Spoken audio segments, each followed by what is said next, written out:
সকলোকে নমস্কাৰ জনাইছোঁ। এটা বিশেষ ভিডিঅ'লৈ আপোনালোকক আমন্ত্ৰণ জনাইছোঁ আৰু ভিডিঅ'টো স্কিপ নকৰাকৈ আৰম্ভণিৰ পৰা শেষলৈকে চাব বুলি মই আশা ৰাখিছোঁ। কাৰণটো হ'ল এইটোৱেই যে যদি আপুনি কিবা এটা সন্দেহৰ মাজত থাকে, সেই সন্দেহটো আঁতৰাবৰ কাৰণে আপুনি নিশ্চয়কৈ সেই ঠাইলৈকে যাব লাগিব আৰু প্ৰেক্টিকেলি আপুনি নিজ চকুৰে চাই সেই বস্তুখিনি যিসকলে কৰি আছে তেওঁলোকৰ লগত নিশ্চয় কথা পাতিব লাগিব। গতিকে সেই উদ্দেশ্য আগত ৰাখিয়েই অইল পামৰ ওপৰত মানুহৰ যিবিলাক বক্তব্য আছিল, এই বক্তব্যবিলাকৰ ওপৰত ভিত্তি কৰি আৰু কৃষি বিভাগে যি ধৰণে প্ৰচাৰ চলাইছে বা কৃষকক এনকাৰেজমেণ্ট কৰি আছে যে অইল পামৰ খেতিটো কৰিব লাগে, সেই কিহৰ কাৰণে কৰিব লাগে বা কিয় কৰিব নালাগে, এই কথা দুটা আছিলে। তাৰে ভিতৰত কিয় কৰিব লাগে এই কথাটোৰ কাৰণে আমি হৰকান ধৰিছোঁ আৰু তেখেতে গোৱালপাৰা জিলাৰ দুধনৈৰ পৰা অকণ ভিতৰলৈ আহি দেউৰী নামৰ এখন ঠাইত 160 বিঘা মাটিত তেওঁ ইতিমধ্যে 2016 চনৰ পৰা এই খেতি আৰম্ভ কৰিছে, অইল পামৰ খেতি। আৰু কি ধৰণে প্ৰডাকশ্যন কৰি তেওঁ আজিৰ তাৰিখলৈকে বিভিন্ন নিবনুৱা সমস্যা দূৰীকৰণত সহযোগিতা কৰিছে। লগতে তেওঁৰ লগত যিসকল গ্ৰুপ আছে এই গ্ৰুপবিলাকে কি ধৰণে ইনকাম কৰিছে, গোটেই কথাখিনি আমি পুংখানুপুংখভাৱে তেখেতৰ পৰা জানিম। ভিডিঅ'টো দৰকাৰ হ'লে মই পাৰ্টকৈ আগবঢ়াম আপোনালোকক, কিন্তু এইটো ভিডিঅ' এইকাৰণেই চাব যে অইল পামৰ খেতিটো কৰিলে আপোনালোকৰ কি কি লাভ হ'ব বা কি কি অসুবিধা হ'ব পাৰে, এই গোটেই কথাবিলাক আমি খৰচি মাৰি পাতিম। গতিকে মই ৱেলকাম জনাইছোঁ আমাৰ হৰকান্ত বসুমতাৰী ডাঙৰীয়াক। প্ৰথমতে আপোনাক নমস্কাৰ জনাইছোঁ আমাৰ ভিডিঅ'লৈকে। এতিয়া কথাটো হ'ল কি, এখেতেই সেইজন ব্যক্তি যিজনৰ লিডিঙত এই গোটেই এই যিটো প্ৰজেক্ট 160 বিঘা মাটিৰ যিটো অইল পামৰ খেতিৰ প্ৰজেক্ট 2016 চনৰ পৰা আৰম্ভ কৰি এতিয়ালৈকে সুন্দৰভাৱে হাৰ্ভেষ্টিং কৰি তেওঁ বিজনেছ কৰি আছে। এই কথাখিনি আমি তেওঁৰ লগত পাতিম আৰু সেইকাৰণে আপোনালোকে খুব গুৰুত্ব দি এই কথাটো শুনিব।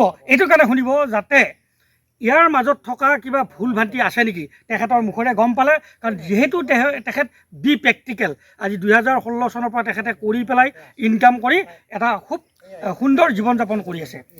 এতিয়া কথাটো হ'ল কি যে এই ক্ষেত্ৰত যিটো আমাৰ অইল পামৰ খেতি আছে, এই অইল পামৰ খেতিৰ ক্ষেত্ৰত মানুহে বিভিন্ন ধৰণৰ বিভিন্ন কথা কয়। আৰু মই যিহেতু নিজেই এজন কৃষি বিভাগৰ মানুহ, গতিকে কৃষি বিভাগৰ মানুহ হিচাপে গোটেই ব্যৱস্থাটোনো কি ধৰণে আৰম্ভ হৈছে, কি কথা বতৰা প্ৰেক্টিকেলি চাবলৈ মোৰ বিৰাট ইচ্ছা আছিলে। আৰু সেই অনুযায়ী আজি যিহেতু ৰবিবাৰ বন্ধ বাৰ, তাৰ মাজতে সুবিধা মিলাই আজি গোৱালপাৰা ডিষ্ট্ৰিক্টলৈকে, আমি শোণিতপুৰ জিলাৰ পৰা গোৱালপাৰা ডিষ্ট্ৰিক্টলৈকে ইয়ালৈকে আহিছোঁ। এইকাৰণে আহিছোঁ যে গোটেই কথাখিনি প্ৰেক্টিকেলি আপোনাৰ পৰা জানিম।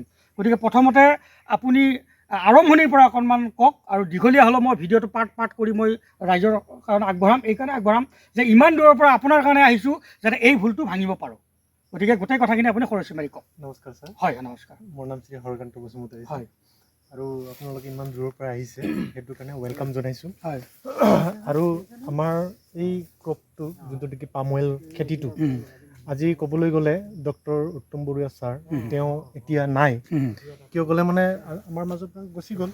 তেওঁ তাৰমানে 13-14 চনতে মানে এই পাম অইল গছটো আমাক চিনাকি কৰাই দিছিল। আচ্ছা আচ্ছা। তো আমি মানে 14-15ত আমি বস্তুখিনি ৰেডি কৰিছিলোঁ, কিন্তু দুৰ্ভাগ্যবশতঃ এটা প্লেচত হৈ নুঠিলে।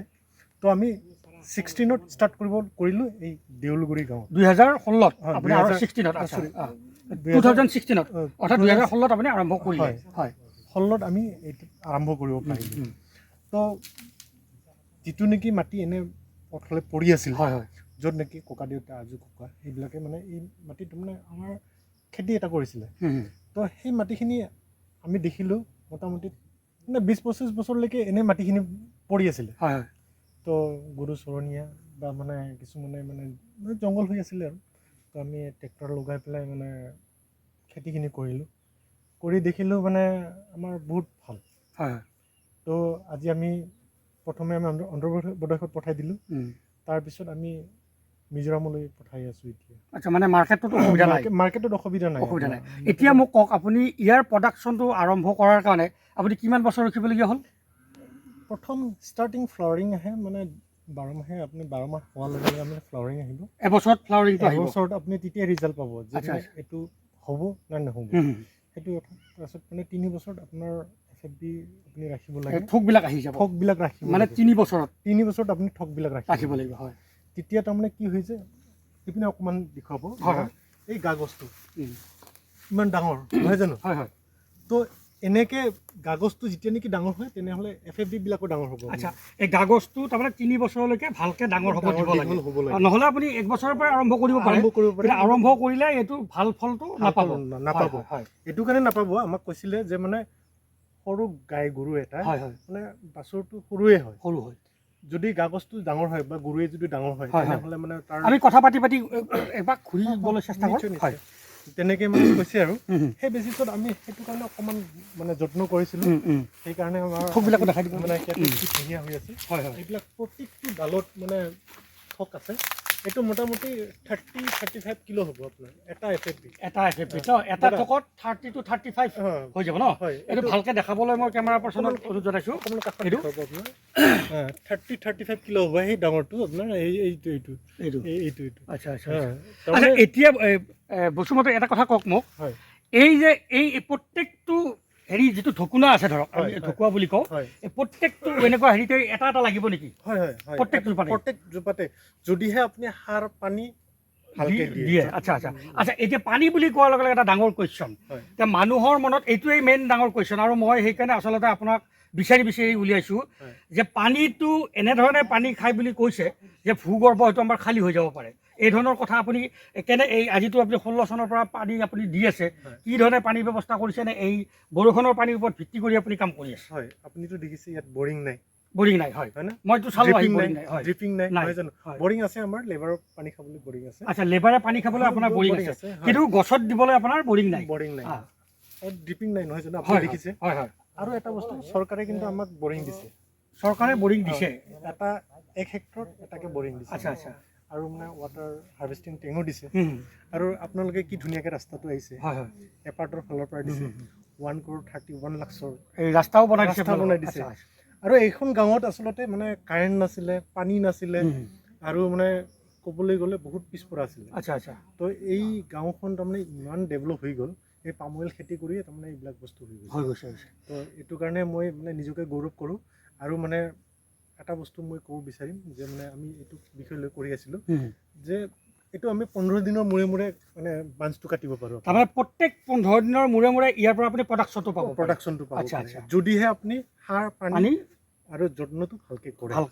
নাই, পানীৰ কথাটো আপুনি আকৌ ক'লে, পানীটো মই কৈছোঁ যে আপুনি বৰষুণৰ পানীৰ ওপৰত নিৰ্ভৰ কৰি আছে নে বেলেগকৈ আৰু পানী দি আছে? সেই তাকে আহি আছোঁ, তাৰমানে আমি নেচাৰেলৰ ওপৰত বেছ কৰি আছোঁ এতিয়া মানে। হয়, আপুনি দেখিছে, নহয় জানো? আৰু যোনে নেকি কৈছে যে মানে এইটো 200 লিটাৰ পানী লাগে, যদি 200 লিটাৰ পানী লাগে বুলি কয় তেনেহ'লে আমাৰ প্ৰডাকশ্যনৰ পৰিমাণটো আৰু হাই হ'ব। আচ্ছা, ইন কেছ যদি মানুহে 200 লিটাৰ পানী যোগান ধৰিব পাৰে তেতিয়াহ'লে ইয়াৰ প্ৰডাকশ্যনটো আৰু বহুত বেছি হ'ব। আপোনাৰ এইটো 35 নহয়, এইটো মানে 50-60 কিলোলৈ গুচি যাব। আচ্ছা, যদি মানে বিশেষকৈ যদি আমি জানুৱাৰী, ফেব্ৰুৱাৰী, মাৰ্চ, এপ্ৰিলত যদি পানী দিওঁ, আৰু যিটো মানে ড্ৰাই চিজন হয়, এতিয়াতো আমাক পানী দিব নালাগে। আৰু আমাৰ জলবায়ুটো খুবেই ভাল পাম অইলৰ কাৰণে, য'ত নেকি ম্যানমাৰ, মালয়েছিয়া, থাইলেণ্ড, ইণ্ডোনেছিয়া, সেই ৱেডাৰৰ লগত আমাৰ ৱেডাৰটো মিলি যায়। সেইটো কাৰণে মানে এই পাম অইলটো মানে আমি চুইটেবল কৰিব পাৰি, মানে চুইটেবল, সেইটো আৰু কথাটো। আচ্ছা, এতিয়া আপোনাৰ ইয়াতে 160 বিঘা মাটি আছে। 160 বিঘা মাটি আপোনাৰতো গোটেইটো মাটিটো নিজৰ নহয়।